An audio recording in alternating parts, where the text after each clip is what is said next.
Mbote na balandi nyonso ya Espoir Télévision ezali wabino Esther Milolo. Nazane sengo makasi ya présenter tranche matinale ya mokolo malelo. Mais avant ya kokota na masolo na biso tosengi na régie atila biso loyembo kitoko na signe ya reconnaissance pona kolo pema oya pesi yo pema pona kolamuka na tongo lelo poto kuta na lisusu une fois de plus na tongo lelo tolanda.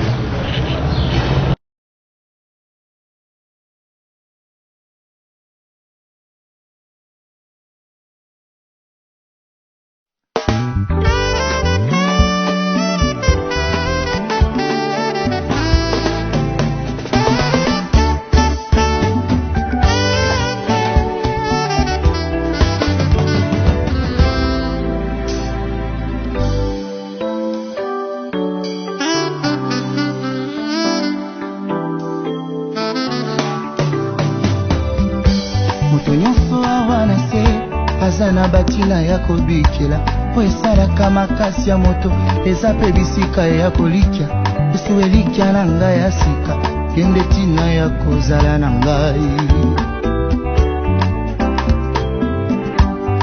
natiaka yanga motema na baye basala bakombo awa na se nsima makambo echange avenir na nga pe ekoti mobulu naluki bisika natia lokolo nzoka solution eza na bato te elikia na ngai ya sika esue na langue bolingo ya keketo nayoki bajete mandenge nyonso nsima ya mwa mikolo deception ya moto toujours au rendez-vous nalongoli elikia na bato balapaka ndai basalela mosapi elikia na ngai ya sika esue nandima maloba monganga lobata na poto bokono ekosila te minganga baekoli nzoto kasi mokolo nzoto mopesi na pema elikia na monganga te pepe azwaka pema epai ya nkolo nalikia lisusu na nzambe ende lisungi esilaka te lisungi yabaebasi ebukisaka ngo elikia yakomona kokokisama ya bilaka na nzambe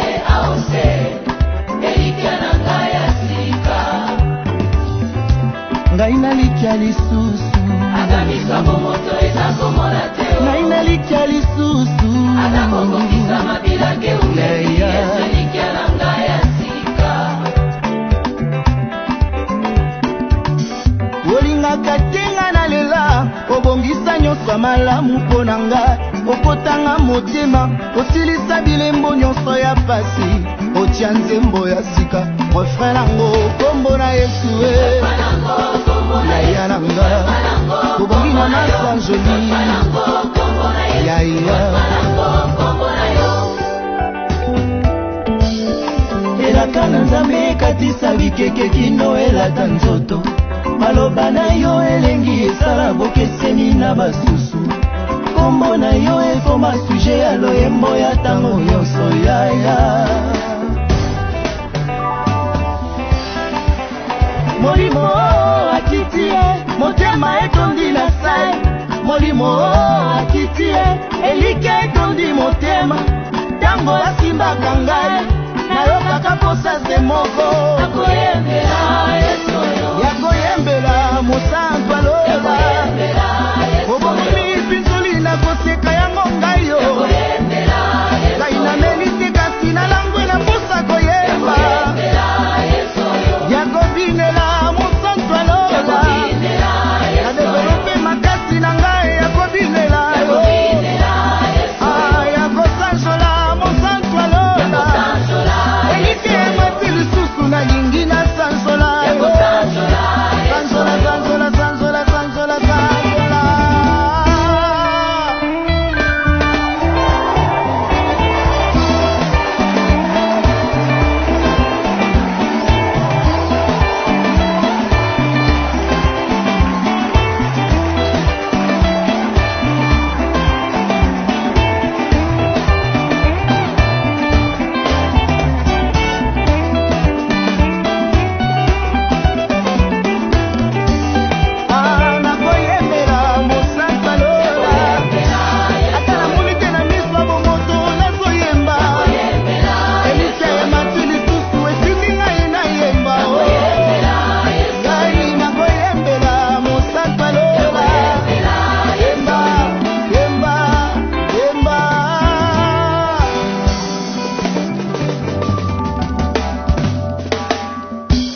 Merci mingi na régie pour na loyembo kitoko uti côté là bas téléspectateurs nyonso ya Espoir Télévision.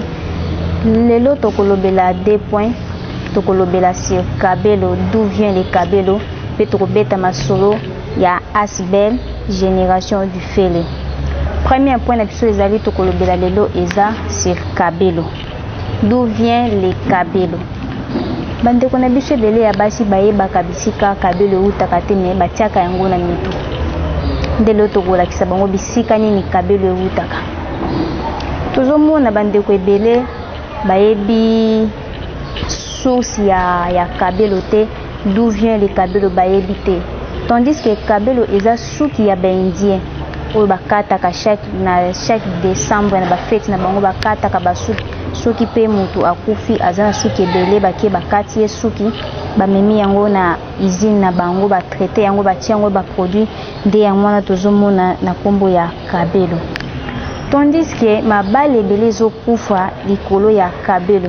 Soki papa na ndako asombeli mama Kabelo te, mama azoboma libala mpona nini papa asombeli Kabelo ya $120 te, ya $100 te, ya $50 te. Alingi ndenge amoni moninga atie Kabelo tina se, ye pe atia Kabelo tina se ndenge moko na bandeko misusu. Wana bandeko na biso misusu ya basi baza na kati ya ignorance.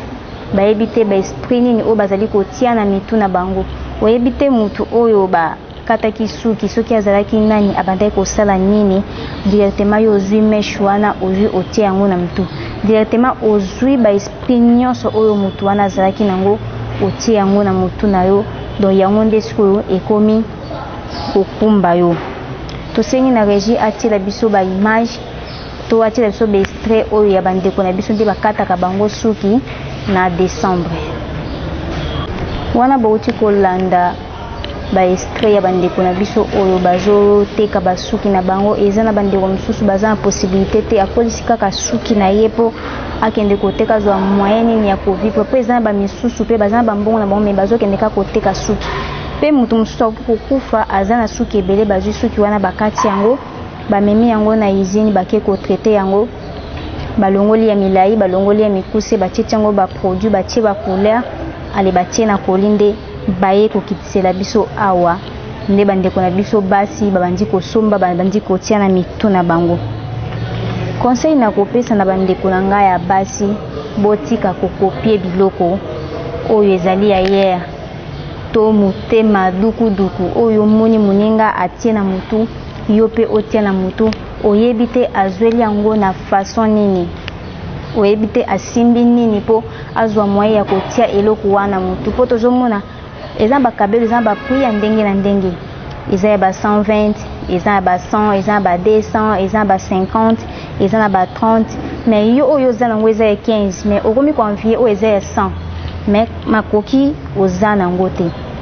Nde conseil na kopesa na bandeko na biso ya basi botika vie ya pressé soit kolanda oyo moninga aza nango oyebi te azweli yango na façon nini. Tosengi na régie atiela biso mwa pib wande tokoyamba invité na biso ya lelo oyo tokobeta na ye masolo sur Asbel. Oui, papa, maman, topesi bino mbote bolanda biso na Espoir Télévision. Balobi kezali ONG ACD partenaire na bino na partenaire programme Jeune App. To lancer officiellement programme de formation ya 100 jeunes par commune. 100 jeunes commune. Donc papa, maman komisa moi na yo pour na programme de formation bengi programme formation Jeune App, Jeune Téléma. Formation wana totamura par commune, to na plus ou moins 100 églises partenaires. L'église partenaire wana nyonso to pesa formation, plus ou moins 40 formations par commune. Donc to cible au moins 100 jeunes par commune. To bi 100 jeunes par commune. Ba jeune. Donc maman, papa, komisa moi na yo par SMS, un numéro Hollandi wana 082 72 94 510. 082 72 94 510. Komisa moi na yo ayekola musala. To ebite lobby na mwana.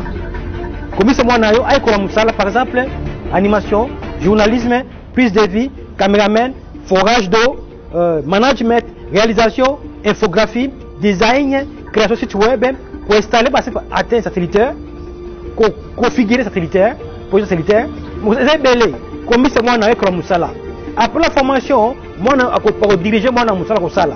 Donc to bi que programme jeune après sa formation pour les jeunes. Formation pour les jeunes. Jeune nyo supérieur à 18 ans a mis inscrit pour le programme wana. Donc to bi nombote mingi to boy Congo ezal Congo ya kubisenga senga. Congo ya création, Congo ya koluka, Congo ya sokupeka te. Komisa mwana yo aikola musala papa mama. Babino numéro wana 082 72 94 510. To boy bi jalelo calamité zo ya papa. Yekola musala jeune corps. Yekola musala a jeune parce que to bi que non Congo ezali Congo ya sika. To pesi binombote wabino formateur monsieur Patrick Feni bye. Oui, papa, maman, tu peux essayer de faire bolanda biso na Espoir Télévision. Balobi kezali ONG ACD partenaire na bino na partenaire à programme Jeune App. To lancer officiellement programme information ya 100 jeunes par commune. 100 jeunes commune. Donc papa, maman komisa moi na yo pour programme formation bengi programme formation Jeune App, Jeune Téléma. Formation wana total par commune, to za plus ou moins 100 églises partenaires. L'église partenaire a sa formation, plus ou moins 40 formations par commune. Donc, tu as ciblé au moins 100 jeunes par commune. Tu as 100 jeunes par commune. Bah, jeunes. Donc, maman, papa, commis ça moi par SMS, un numéro Hollandi 082 72 94 510. 082 72 94 510. Commis ça moi aikola musala. Tu éviter lobby na mwana. Commis ça moi aikola musala par exemple, animation, journalisme, prise de vie, caméraman, forage d'eau, management, réalisation, infographie, design, création de site web, pour installer, atteindre satellitaire, configurer satellitaire, projet satellitaire. Vous avez belé, comme c'est moi avec la Moussala. Après la formation, moi je diriger moi Moussala Kosala. Donc, tu as vu que le programme jeune après sa formation pour les jeunes. Formation pour les jeunes. Jeune union supérieur à 18 ans a mis inscrit pour le programme wana. Donc tu peux nombote mingi to boy Congo ezal Congo ya kubisenga senga. Congo ya création, Congo ya koluka, Congo ya sokupeka te. Komisa mwana yo aikola musala papa mama. Abino numéro wana 082 72 94 510. To boy bi jalelo calamité zo ya papa. Yekola musala jeune God. Yekola musala a jeune parce que to bi que non Congo ezali Congo ya sika. To peux nombote wabino formateur monsieur Patrick Feni bye. Merci mingi na régie pour la pipe kitoko uti kotiela biso nazalaki nga moko na plateau bomoni tokomi mibale naza na ndeko na ngai oyo tokomeka kondongwana na ye mokie na masolo etali génération du fele Asbel. Mbote ndeko. Mbote mama. Kombo na yo nani po baye bazali kolanda biso bayeba? Très bien, kombo na nga Josué Margot. Voilà. Je peux me présenter, son nom s'est présenté en cours Josué Margot. Merci mingi papa Josué bandeko balandi nyonso ya Espoir Télévision ezali papa Josué Margot nde tokosola na ye to eba papa Josué Margot aza nani pe asalaka nini. Papa Josué Margot awa tomoni Asbel génération du fele. Que signifie génération du fele? Très bien. Génération du fele quand on boyoki nomination nango, appellation nango. Ezali bato oyo bazo kota en action. Oui oui. Bato oyo bazo kota na misala. Bato oyo bazo tika maloba pona kokende na kosala ba acte. Vous comprenez? Donc ba acte, c'est ça génération du fele. Bato oyo ba yekoli, bato oyo ba yebi, bato bazui connaissance mais bazo kota siko pona ko mettre oyo ba yekoli en application. Donc voilà un peu net yo. Il va déjà membre de la génération du fele pour yekoli journaliste na meilleur no sala. Merci beaucoup papa Josué Margot. Kakande bouti kolanda signification ya génération du fele. Papa Margot qui est président ya génération du fele? Très bien, na yebi na Kinshasa mingi to na koyeba mokonzi chef eza nani. Oui oui. Alors la génération du fele toza na présidenté mais toza na coordonnateur national. Alors coordonnateur national eza mutu o azoba devant bino ko bozomona Josué Margot. Très bien. Kaka nde bouti kolanda na génération du fele baza na président te bazande na coordonnateur otoza na ye na plateau na biso tozo beta na moi muke masolo. Papa Josué, Oui. quel est votre objectif na génération du Félé? Très bien, merci beaucoup pour la motuna maman. Génération du Félé a 4 axes. Oui, oui. 4 axes principaux. Okoki kotangela biso. Nde esalaka ba action na biso. Oui, oui. Axe ya liboso to objectif ya liboso. Oui. Nous avons la promotion ya entrepreneuriat. Oui, oui. Entrepreneuriat, bon, vous limbisa na yebi ninga ko limbola on a lingala te. Vous comprendre entrepreneuriat. Vous comprendre entrepreneuriat.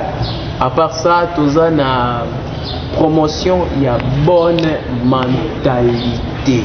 Oui, oui. Kotambola malamu. Etamboli ya malamu, mentalité ya bien ya malamu.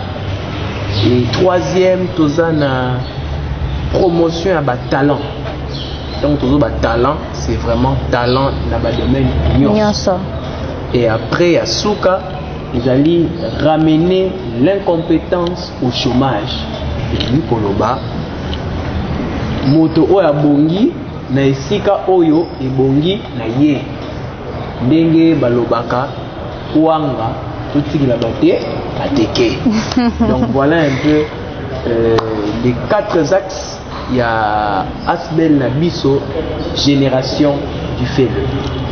Merci mingi na balandi nyonso wana tozali na plateau na biso tozana papa Josué Mako oyo auti kotangela biso 4 axes na objectif na bango eloko liboso eza promotion na entrepreneuriat ya mibale eza promotion ramener l'incompétence au chômage et troisième ezali promotion de bonne mentalité et yasuka ezali promotion de promouvoir les talents. Papa Josué tozana mutuna moko na promotion et liboso et entrepreneuriat. Pourquoi bolobeli entrepreneuriat? Très bien. Maman nangai okomona que na bamboka oyo baza développé. Oui, oui. Force na bango eza entrepreneuriat. Force na bango yango wana. Okomona ba jeune bazotanga pas na sens ya kokoma ba employé mais na sens ya kokoma ba employeur. Oui, Nde même sens ya université. Ozomona normalement université il faut former bato o ba ko créer nde lisala. oui. Mais on se rendre compte que biso na Congo sur 5000 étudiants oyo ba université na biso batindaka par année nyonso musana na bango j'ai l'honneur, j'ai envie, poste vacant. Vous avez Oui, oui. donc bazoya kaka koluka ko solliciter misala. Or na mboka oto ana taux ya chômage très élevé. Ba entreprise mingi ezate. Ba entrepreneur mingi bazate étranger bien sûr. Alors ba entrepreneur ou ba entrepreneur na mboka ba plus ba étranger. Oui, oui. Mais ba entrepreneur locaux ou ya biso ba congolais bazate. Yango zomona ils ont même la carte ya vision à chef de l'État que d'ici les années à venir, d'ici mandat naie, où il y a mis balazo où il y a voulu kakokota. Oui, oui. Azwa ba entrepreneur tout ba millionnaire congolais. Pour la nana souci wana parce que à comprendre que développement ya mboka eza au bout na entrepreneuriat. Tant ngai na to ko initier, oza coordonner, comme ko initier coordonnerie. Vous comprendre? Oui, oui. Oza boulanger, otangi pâtisserie. Kokende ka okotsa nanu dossier na new listé papa. Ça il a biso ba gâteau na ndako. Tia kombo na yo bambe étiquette. Landa bato hygiène ko solo na bango sala mikanda ya moi PME na yo. Lelo yo na ministère ya industrie. Ba ya ba PME wana ba biloko wana nyonso bazo pesa ba financement. Oui, oui. Bozomona comment projet na yo faire comprendre na l'état pour ça ya motema na yo et ainsi de suite bako sunga yo. Bozomona alors ce qui na asbel la biso bozolobela d'abord entrepreneuriat parce que to mata to kita na mboka o ce qui to entreprendre te et le moko yo sali maté Exact. na mboka oyo okomona que soko zota lisangu boraka na balabala isifika ata mbwa moko leka to mutuka mo eleka et réussir kokunda yango dans 2 jours 3 jours au moins les casser à masanga comment ça ni Comme ko bima. Mabele na biso za nango bien papa au sala de l'autre côté ya jeune garçon jeune fille sala bilanga bota courage sala bilanga les entrepreneurs tous ça mabele ebele étendue c'est belé vous mona dans développement mboka na biso et kuya na entrepreneuriat ba congolais ba jeune ba ndeko nanga ba master botika kobeta DV loterie mboka na bino ya ngoyo allez ne fouillez pas les situations. C'est vrai que tu en as pas, tu en as piaka, tu en as kozanga, wane yebani déjà. Oui. Mais en dépit de tout ça, et le retour ça les années. Allons-y dans l'entrepreneuriat. Nazomona mutu mona ndaku nazolo bake azana mbongo te. Papa, yo kana ebiso loko moko. Oh yo yebaka te. Na ebiso loko moko. Oui. Nalandi vidéo ya Nicolas Sarkozy. Nicolas Sarkozy Zoloba, ce n'est pas l'argent qui crée les projets, mais c'est les projets qui créent l'argent. Oui, c'est ça. Vous comprenez? Oui. Ce n'est pas l'argent qui crée les projets, mais ce sont les projets qui créent l'argent. On n'a pas toujours tous à la raka dans un bon côté. Bon, il va d'accord te vendre aussi là, yo, ou ça va m'accompagner. Vous comprenez? Oui. Tant au bandit, tant au initié, vous avez un projet na yo, vous avez une entreprise na, vous avez un PME na, vous avez un start-up. Vous avez un au bandit. Luka député wana oyo vota qui kende ko soumettre les projets wana à soutenir yo. Oui, entre ba privé to il faut ko sungana. So que simité, aucun à l'État. Aucun à l'État va promouvoir yo et surtout ba jeunes, les loyo bazo soutenir ba jeunes en termes ya mbongo. Le gouvernement il y a Samalukonde, allez-y là-bas, on va vous aider. Donc voilà un peu pourquoi est-ce que d'abord tu vas dans l'entrepreneuriat, parce que le développement RDC c'est d'abord l'entrepreneuriat. L'entrepreneuriat au centre. Merci mingi papa Josué pour la réponse qui est au PC. Baïnyos bazali kolanda biso na tranche matinale ya tongo lelo. Mais papa Josué toza susu na mutuna mususu na kati kaka ya ba objectif na bino o tu ko citer pour na nini bolobeli bonne mentalité. Merci beaucoup maman na pai. Ozana ba mituna moko ya malamu mingi. Merci. Et yango nde ko sala que bato ebele o bazolanda biso na Espoir TV. Oui. Ba comprendre makambo ndenge tambolaka. Na yebisa yo au-delà il y a entrepreneuriat et l'autre est ça là que changement tombongo na ton développement et y a peu rapidement. Oui. Il y a changement de mentalité.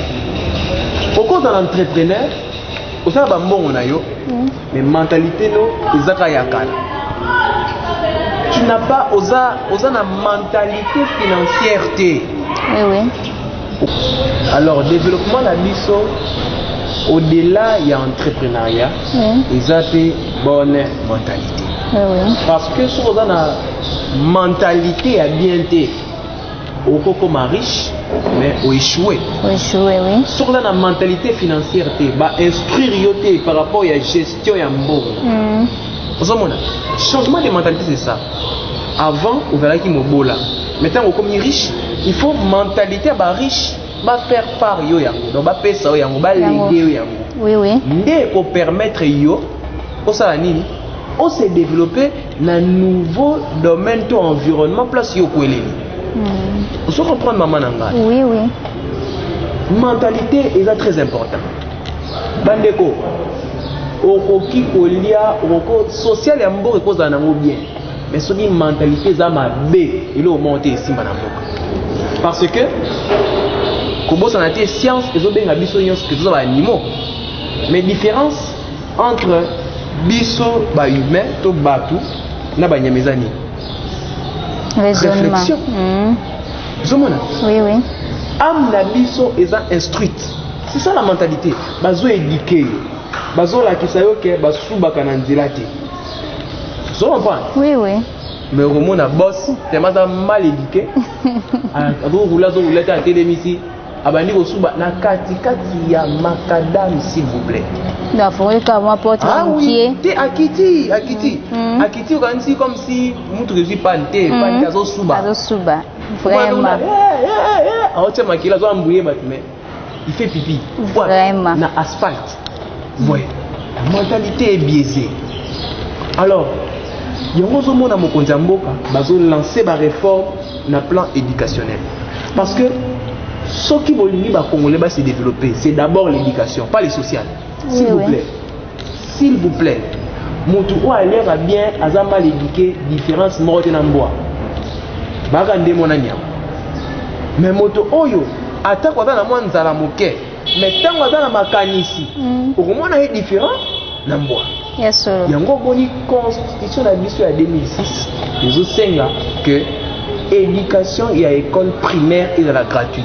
La Pessimbote na les grands warriors Tony Mwaba, hein, mon boss, je l'aime beaucoup, l'homme de la gratuité. Et je vous salue vraiment papa. Continuez au Tamboula Bongo, nous sommes là dans la nouvelle vision moto. Qui dit bâti. Allez. Yes solo kakandenge outi koloba papa je suis bande nyonso ya Espoir Télévision bazali kolanda biso wana tozali na papa na biso Josué na plateau o tozo meka mpe ko partager na ye kaka nde bouti kolanda ndalobi donc na promotion des bonnes mentalités bande ko na biso ba mentalité na bino eza ndenge nini bo meka mpe ko changer ba mentalité na biso papa Josué mutuna misa to eza pona nini bolobi promotion entre promotion des talents. Très bien, merci beaucoup. Promotion des talents parce que développement, il y a qu'à sur base de quelque chose. Oui, oui. Biso na église de la réforme, l'église de Sion, église de la montagne Sion, oui. L'église de la réforme. Il y a un d'ailleurs une réforme à RDC. Alors, tu bien en capital vie. Oui. Oui. Capital vie zani. Et ça donc tout talent au nzamba pesiyo. Net yo nzamba pesiyo expression facile. Oui. Vous avez devant caméra, vous avez sa émission. Et ça talent na yo. Oui oui. Quand vous avez développé ango ndé na yango, c'est grâce na talent na yo ndé quoi pour entreprendre. C'est grâce na talent na yo ndé pour forger mentalité na yo autour ya talent oyozana. Oui oui. Donc effectivement promotion des talents, pourquoi? Parce que tout le monde a un talent. Et ça la moquée, et ça la monnaie, et ça la yoton de sa foule, et ça yoton de sa osolara na deux personnes, et ça talent. Alors na ina ye bisa que talent wana ba découvrir kango, talent wana ba développer kango, talent wana ba polisa kango, et puis talent wana e komaka na apogée. Mais ba étape wana nyonso, eza na bato o ba kozwa yo ba kosunga yo ba komema yo yo comme à niveau. Donc voilà pourquoi nous disons promotion des talents. Alors talent nini yo osa coordonner pour qui ma biso roloba talent bazwara ba musicien to ba théâtre. Non. Oui, oui. On prend tout le monde, on travaille avec tout le monde. Et yo par rapport à domaine na yo ndé okozwa encadrement. Nous sommes en contact avec des coachs, des managers. Na ba domaine nyonso, on va t'aider pour que mutu na yo ebima. Pour que yo pe bayeba yo na ville à Kinshasa to na RDC pe dans le monde bayeba kombo na ezanani par rapport ya talent oyo zanango. On a fait aussi la kombo. Talent oyo yo zanango. Te ko ça la kombo te. L'idéal est pas la bise za ko ça la kombo te. Oui oui. Mentalité la bise c'est déjà réformée na bandai na changement de mentalité. Oui oui. Biso tozo luka ko ça la kombo te, on n'a pas besoin de la notoriété. Nous, on a besoin de l'impact de ce que nous faisons. Oui, oui. De l'apport. Vous comprenez, maman? Oui. Dès la zone au baboué, si deux personnes ba yokinga et qui va changer le comportement na bango, on a réussi déjà. Là, on a posé 100 personnes balandanga pour que on a ça 1 million de vies. Non. Si déjà une seule personne a yokinga et puis a changé mentalité na ye, là il déjà a réussi mission na ba. Parce que naye awa pona yango. Donc je suis pas venu ici pour une masse, naye awa pona masse te, naye awa pona mutu moko yo ozolanda nga. ko changer chaîne T ozolanda nga garder chaîne na yo yo kanga bien tina suka obona ba changement autre komemela yo na bamalogo na émission na biso. Merci mingi na bato nyonso bazali kolanda biso na ntongo ya lelo na tranche matinale. Yo mutu oza na eloko moko osalaka makambo mosusu osalaka me okoka mpenza kobima te nde awa na Asbel Génération du Fele baza na posa na bino boya. Papa Josué, oui. Toki koyeba siège na bino eza po bayenyonso bazali kolanda bazwa adresse. Voilà, très bien. Jusqu'à présent, siège na biso social eza na kati ya centre de la réforme, église Montagne de Sion, 6 avenue Congo numéro 2, commune de Mongafula, arrêt Liolo. En face, il y a domicile, il y a feu Liolo. Donc tozawana na kati ecclesia pour biso centre de la réforme bisika réforme à RDC zo banda. Si il faut atteindre ba niveau, nous sommes là, le centre de la réforme église de la montagne si. Wana bolandi papa na biso Josué ndenge auti ko répondre bino. Papa na biso pe Josué aza moyembi ayembaka tokosolo mpe mukie na masolo na ye etali musique. Papa Josué, tomoni olansaki single na yo, sortie officielle nango eza jaune. Très bien, nous avons lancé single T, mais nous avons un projet à lancer. Oui. Alors, le single T sur l'ana partenaire Union Sondé pour Salima. Déjà, nous avons une présentation officielle. Oui. Ce n'est pas une sortie officielle. Oui. Parce que sortie officielle là de Salima. Nous avons présenté, c'est-à-dire première prestation en gros d'une manière officielle devant les gens. Bosona bateau. Et pour ça, le 3 septembre, dans le centre de la réforme, église Montagne Sion, je répète, 6 avenue Congo numéro 2, arrêt Liolo, quartier Mazamba, commune de Mongafula, le 3 septembre, dans samedi, à partir de 17h, somba billet, on a des billets. Billets à 2500 francs, on a billets à 5000 francs. Aux angatés, si on a posé un changement à la vie, yaka. Au monde, on a un changement pour ça, la vie. Malobo, oyo, kana no yoka monte bando bota.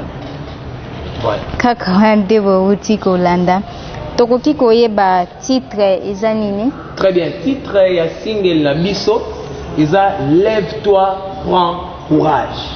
Lève-toi, prends courage. Pourquoi bolobeli lève-toi, prends courage? Merci beaucoup maman. Mutuna o penande mutuna na ndeko zela tina ile émission na doze la rande mutuna. Oui oui. Boyebi lelo yo Congolais a commis bilila lela.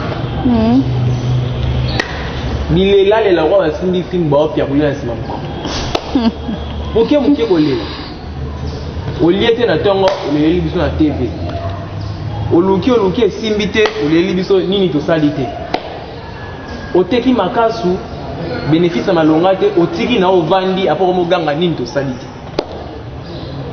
Zomon? Oui oui. Est-ce que l'eau au sali, au sali en bien? 2. Échec au yo connaître. Pourquoi au Sukiwana? À part côté Kamakasu, mais t'es capé maï. Si ma casse est simbité. Zon pas. Oui, t'es capé maï. Si ma est simbité. Mais t'es que l'eau au moussou, l'eau au télézé bien. Est-ce que ma sœur vient sur l'intérieur de Kamakasu? Non. Entre nous, tout solo lango. C'est pour moi côté que Simba peut-être aux anabadons en athée. Et ça très simple.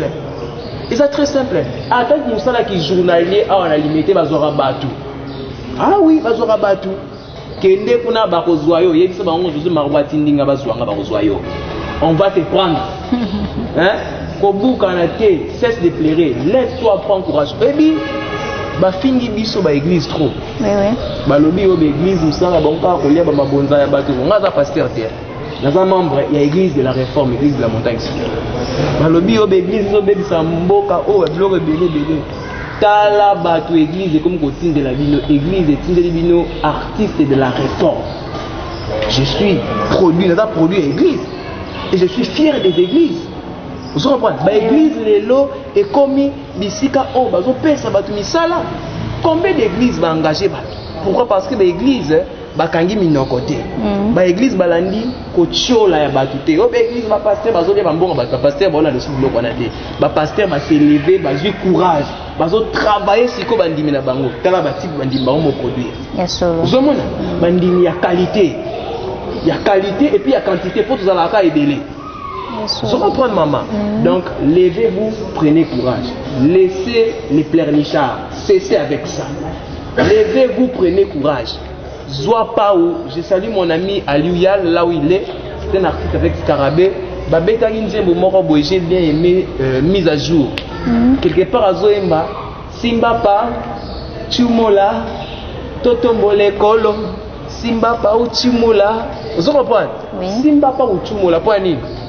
Obonga, Moussala, fais un travail. Quand il y a été Moussala, oh yo tangile na classe, yo bando banda gelonné. Maman, licencié en droit et l'autre côté. Bon, droit te comprendre quand même. Licencié en commercial, gestion commerciale. Na IPN, na INIKIN, par-ci par-là, une école financière. Initié loco. C'est ça, lève-toi, prends courage. Yo, c'est là, Fatih Béton, à ton guilo, à Tilo Moussala. Zomona. Moussala ba bureau, mais attends, il est en côté. Non, mais Moussala bureau, oh, bino bozo bien Moussala bureau, bandawa. Moussala, oh, bino bozo bien Moussala bureau, lelo, et bandawa. Expliquez, bah, on a la santé, mais bah, tout na Louis Vuitton, bisikeni na banda, bah, Luka Barchiv, il y a Louis Vuitton, bah, c'est bon, historique et entreprise Louis Vuitton, bah, c'est bon, historique, il y a Coca-Cola, d'ailleurs, Bazol Banini. Coca-Cola, il y a inventé une dingue, bandé pour ça la kisi. Un pharmacien a ça la formule là-bas, moi je sais pas comment est-ce qu'il fait pour que bah ça la kisi a échoué, a raté formule, n'a pas raté formule, on a tombé dans Coca-Cola. Oui. Vous comprenez? Et bandé qui le robe j'ai, à 5 le la ping-pong, mais les loyaux. Au bout de Coca-Cola, tout le monde entier va mettre la Coca-Cola, n'est-ce pas? Sponsor officiel de la Coupe du Monde, au niveau de la chaîne, c'est Coca-Cola, n'est-ce pas? Mais oui. Voilà! Tout ce qui n'est grand et monstre. Je suis un artiste révolutionnaire, des réformes. Je suis venu réformer les choses. Hein? Tout ce qui n'est grand et monstre. Donc, comme ça, la monstre, c'était. Moi na morote na mokili oyo abanda ba moko ya boum azarate même Yesu moi na nzamba bota mara bébé. Donc voilà. Merci mingi. Lève-toi, prends courage. Bino boza bandaku eluka ko salizate uvandi ozozela musale yela yo na ndako. Jamais omusale ko yela yo na ndako. Tele mazwa courage kende koluka musala. Ata koteka ma eza musala, ko sire eza musala. Misala ya buzoba ezalaka te.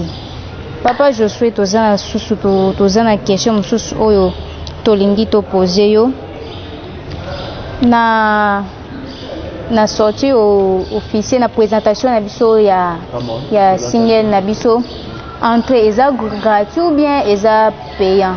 Na lobaki yango déjà payant 2500 francs billet classique et 5000 francs billets VIP au moins ils ont un prix abordable. Oui. Na ba message à boye toka otonga ba prix wana te mais pour ça mon thème auto dans na pour na servir peuple congolais.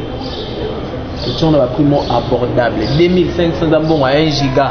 Bato ba ça la Orange 48 et à 1 giga 2500 francs. Et ainsi de suite 5000 francs VIP yaka au CPLA ba intervenant ya bien ba kozala wana Ngamo Rope Josué Margot dans la famille d'intervenants, ils ont activité aux générations du Félé et tout ça, pour un changement de mentalité, la carte a pays n'a vu ce monde a asbel au bazo promouvoir bonne mentalité.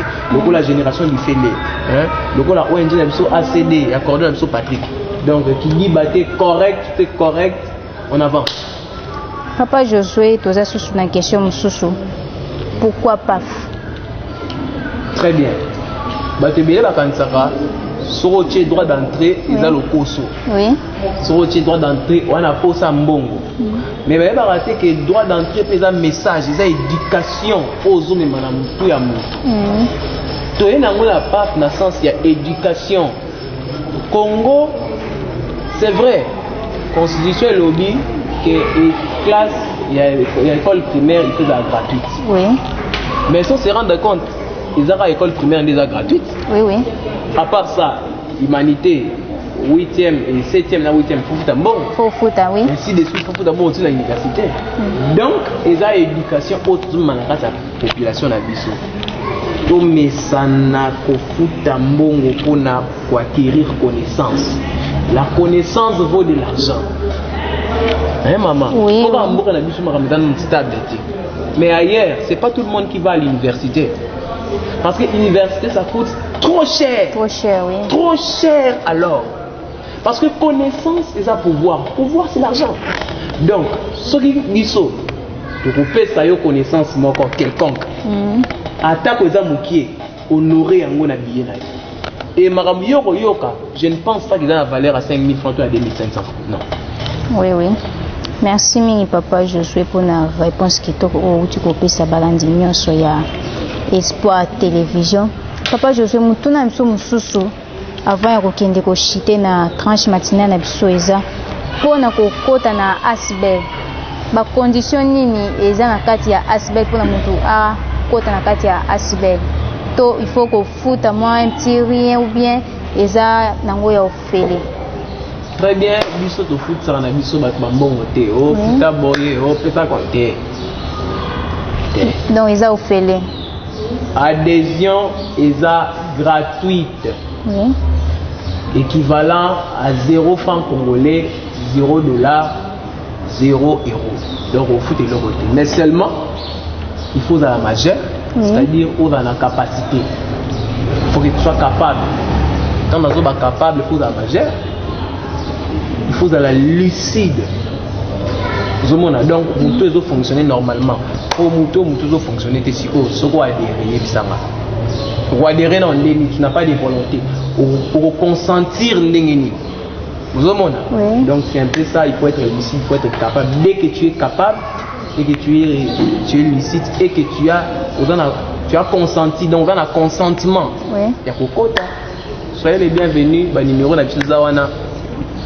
Écrivez-nous, cherchez-nous, nous sommes là pour vous. Merci mingi wana bouti kolanda papa Nabiso Josué. Donc voilà.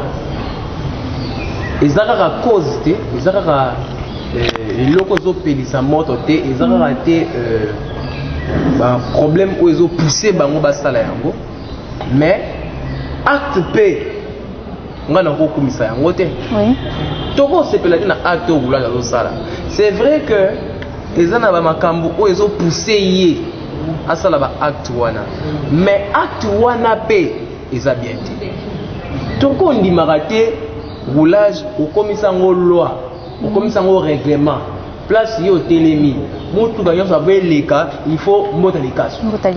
Que veut dire mbote ya likasu? Qui a institué mbote ya likasu? Et banda quand nana tchaka. Est-ce que yo roulage tango batindi yo na musala na balabala ba yebisa yo ke banda kopesa ba tumbota likasu? Tozomona eza ba mentalité ya mabe. Oyo ezali ko maintenir mboka na biso na kata pasi na kata corruption yango komona ke moto apesaka mingi mbota likasu soki asali infraction na nzela infraction par rapport à code de la route soki a brisé code de la route komona roulage okanga ete otika mwana mai ata a brûler feu rouge mwana mai yo makambu yo nde mbota likasu non baroulage bakomi kosala likelemba na mbongo mbota likasu papa oyaki kokrene biso likelemba na nzela na makadam toyaki nde kosala mosala ya leta osalaka pour ke makambo esalema bien papa roulage tolanda ngai kongo eza ya biso nyonso tika makambo wana tika yango tobondeli yo avec beaucoup de politesse oza mokolo twana mposa ya développement ya mboka tant moi mokonzi ya mboka Fati Beton azobunda biso nyonso sengeli elongo tosala nini topesa ye maboko pour ka réussir mandat eza te ke tobanda ozwi bakonka jambe babiloko mwa buzoba pour ke mboka na biso zonga na nsima ezalaka te papa roulage faites respecter le code de la route évitez avec la tracasserie routière wana évitez avec ça il fait pas bon vivre au moment na mutu azokumba tellement il droit na ye yo ngo sala ba bino ndo sala a résister tant a résister comme oh abeta ngambata oh afinga a on ko c'est la mutu makambo. Moi j'ai vu une fois, j'ai assisté na arrestation ya papa moko boy ba laisse bakangie mutuka. Pourquoi? Papa telema bien véhicule. Moi tout ça qui na bana miki tozotanga na groupe scolaire Mwamba, j'ai sali tous mes amis du Mwamba. Tozotanga na groupe scolaire Mwamba, je te dis maman nazo yebisa yo batelemisi biso pona nini? Papa tomoni liboso ya mutuka na yo la paraprise na yo tomoni fissure. Oh, fissure ndenge eza bweza mabe comme fissure eza yo lati linette te tokangi yo est tokoke na bureau. Papa toni bango bokangi nga parce que paraprise ndenge eza na fissure babi oui. Alobi d'accord. Bureau na bino ça. Zaki na rond-point ngamba. Oui. Ba canaliser vers Beni. Tant to bando mat comme vers shop ya Vodacom. Ba sengi papa pièce d'identité. Bazui batangi bamoni boye. Papa za mettre avocat. Na minute na oyebisa yo oula zabi papa en tout cas faut comprendre que l'histoire bana na yo. Tina moyo okoma na bureau ezate to suka na biso kaka awa mais comprendre que la musala tike to ma romela papa mais non bino bokanginga infraction za nini fissure na paraprise de na lati lunette te. Oui, infraction bino bokangelinga yango wana bozo mbanga na bureau to koma na bureau bo misa code na bino de la route bongo to samba roulage à boyi okoma na bureau aboyi. Papa akanitaki aza yuma po alia ndongo utana avocat osomona siku makambo yango. Donc papa roulage sala mosala malamu tika ko escroquer congolais tika elo eza bien eza muyibi eza kanyaka basale bino ti ba ban ti ba panneau publicitaire. Oui, basale ba panneau ba tika kanyaka tika muyibi tika boyeboye talana mais bayoka panneau bazotiela bino na balabala olebatiela bino ta panneau ya makambo entrepreneuriat ya makambo baartiste tosala ta bafestival bazotiela bino babiloko moko oyo boza censé koyeba yango déjà corruption emata déjà. Donc voilà kaka nde bouti koyoka ndeko na biso Josué ndauti koloba mpona tracasserie routière.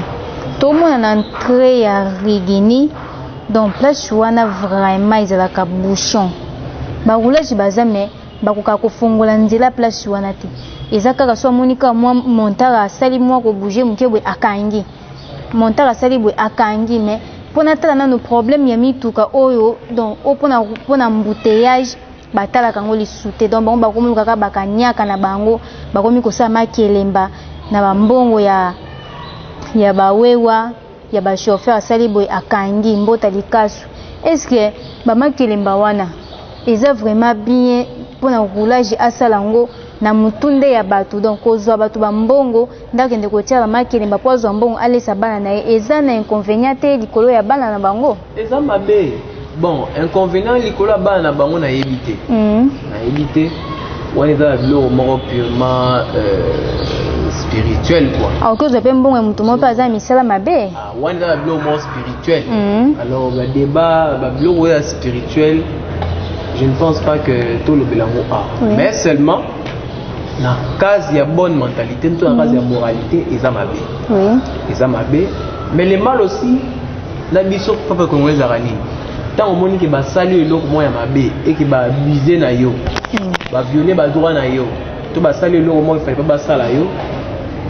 Toye baraté ko se plaindre to kangaka munoko to baluki to kei yo atikanga yo ok na yo ozobosa na ki il faut que se plaindre ok na ba autorité compétente on se plaindre on déposer plainte na yo obi voilà na ki telle place roulage kingani asala kinga boy c'est ça aussi le mal avec nous le peuple tous ça passif Tout ça activité. Vous comprenez? Peuple congolais, tout ça peuple passif. C'est-à-dire quoi? Maramboye les canons catholiques, ça va maramboye. Non. Il faut plutôt l'année là. Ah, donc yo sali bon ça va nous dénoncer yo. Caméra, téléphone, filmé à l'okei, fundi. C'est ainsi que Mboka a pu se rechanger en haut. Mais bien sûr, on a raté. Ata bobundeki na roulage. Ata bobundeki comme abbé. Ata finga qui soit au de leki. Et si. Donc, biso européen en quelque sorte, tout ça fait provocateur ya na mais toutefois ils a bien été botika. Et bandeko balandi ya Espoir Télévision wana tozande kuna biso Josué Marco tozo mekampe ko sola na ye makambu o etali tracasserie routière. En tant que coordonnateur ya génération du Fele, soki neti roulage a menacé soit à longoli au plaque ya mutuka. Réaction na ye kozala nini? Okokende ko funda ou soit ko kanga photo oké ko lakisa ba continue bango. Mais effectivement yo moko lo bien ngo. Effectivement. Faut yeba ko se plaindre. Soko yebi esika ko se plaindre té saisir avocat. N'importe quel avocat, même avocat venu dans le quartier, on a dit maître, même les étudiants battant à droit, dans le quartier, on a tout naïe. Roulage, policier, à Kangayenga, à Longolenga, plaque, à Selenga, na refunda et wapi. Mais ça, je suis pas si car na bango ta fuka minka po ba pesa e plaque wana zoni sa ki yi ba ba droit na bango te. Yo fukami déjà. Donc au PC déjà pouvoir likolo na yo. Pouvoir na yo au légué ye yango.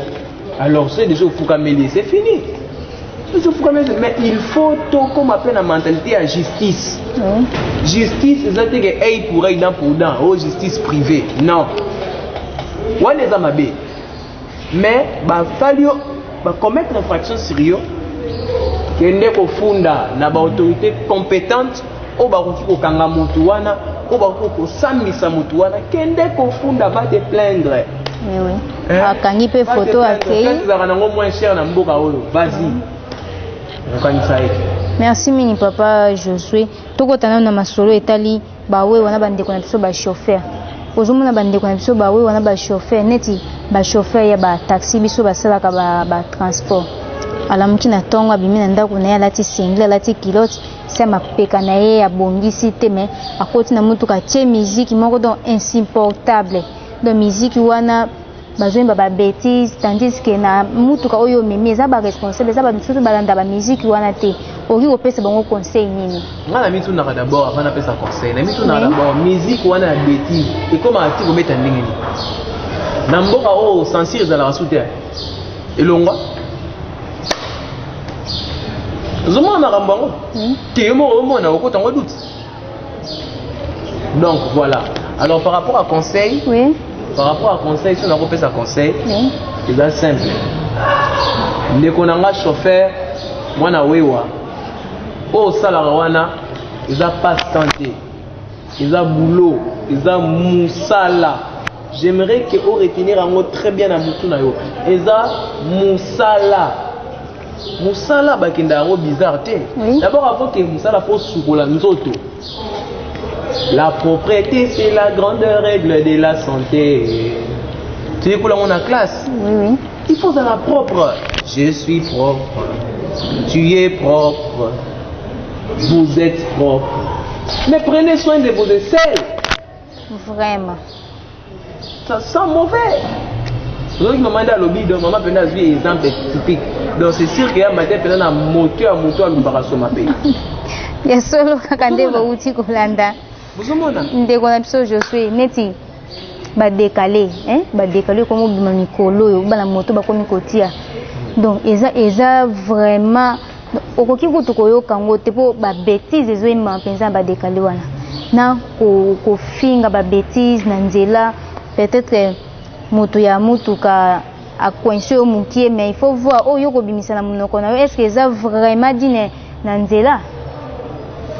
Mais si par rapport à décaler, on a contre décaler ça style mort ya musique ou élimine Nicolo. Mais bah je me bêtise. C'est ça le mal. Musique ils ont ma bête. Oui. Mais maloba oh bazo tient na carte inde place marambozo B. Ezobeba. Oui.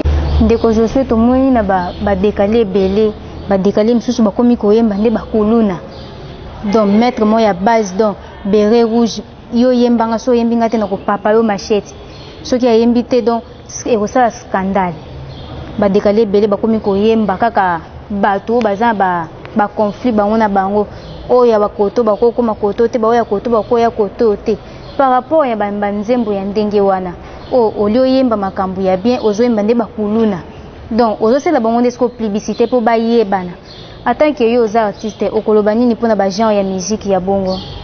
Bon, merci beaucoup pour la question na yo. Nalobaki très bien. Oui. Style ya musique eza mabete. Oui.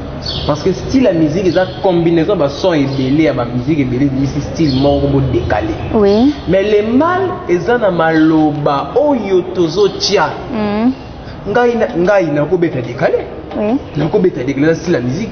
Mais maloba nini na kotia na style wana. Vous comprenez maman? Oui. Donc tout ça style et ça ba accord ou esalemi na kati ya musique. Je mona ba musicien ba comprendre nga. Oui. Hein?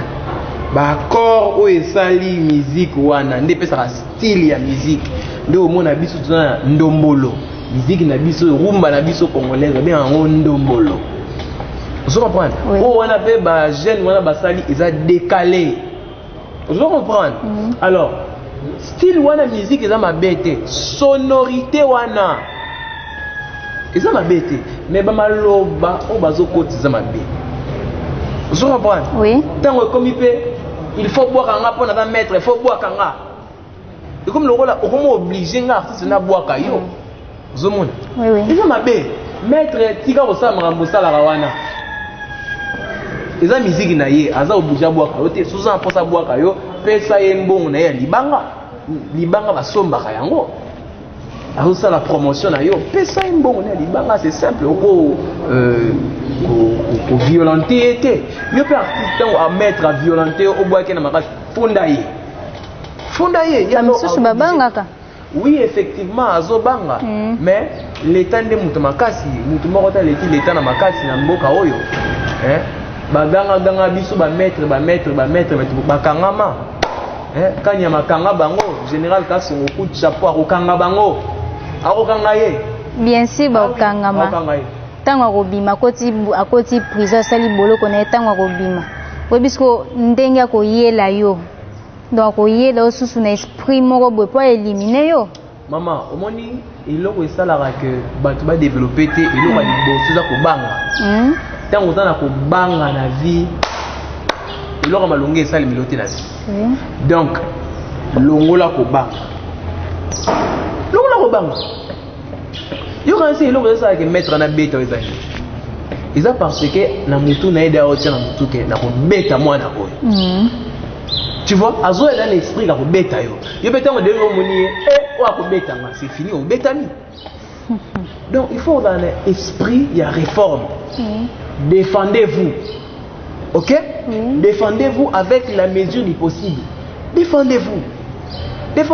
La légitime défense est instantanée. Balobi na droit. Et le ngobani so betra le kofi na beto pe le kofi la légitime défense. C'est instantané.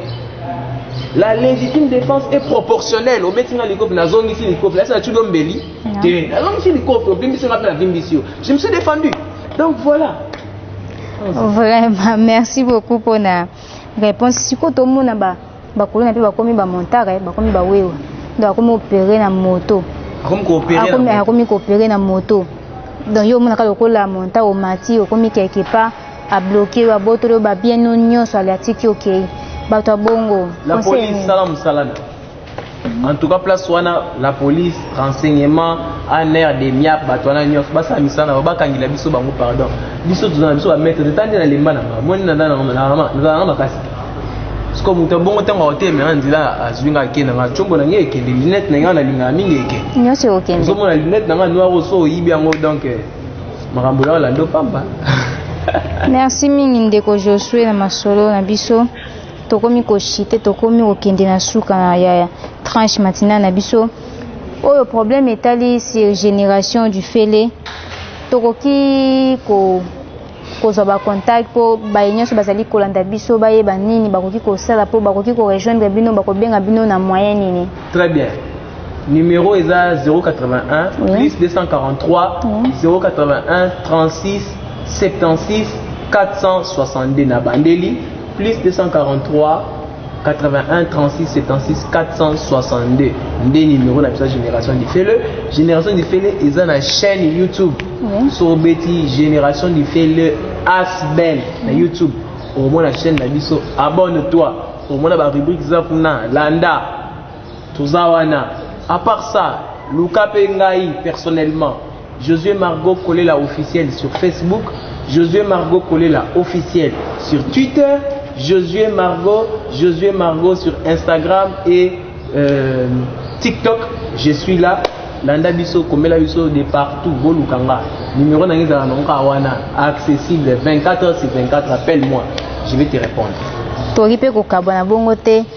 Moi a capé ko ça la bien na bazali ko landa biso na tranche matinale. Na yebi bino bosenga ba capé la wana de yebana. Donc il faut pimela bino ngote, c'est pour ça que j'ai fait ce boulot. Oui. Soit na sala rango eza pona ko yemba. Yango na yebisa bino tous, lève-toi, prends courage. La vie continue avec ou sans de l'aide. La vie continue avec des gens ou toi-même. La vie continue ayant l'argent ou fauché. La vie continue. Come on. Le 3 septembre, Boya et Belé, je vais chanter, je vais m'exhiber, je vais beaucoup chanter, je vais me déchaîner, je vais parler aussi un peu pour réformer ma mentalité parce que ils ont été traités. Ils ont été traités, tout ça va jeter, ils ont posé un changement na yo. Yo mtizolanda biso pour changer chaîne T. Kangama na Espoir TV. Ah, on déplace réforme et bandi na chaîne à télévision. Qui dit baté, salutation à tout le monde. Correct. Bon, mot de la fin pour un toka bwana olobini na ba téléspectateurs nyoso o balandio na tango. Je salue tout le monde. Yo mutotali ngai kosuka wana te lukanga na ba réseaux sociaux. Abonne-toi, cherche-moi, on va parler.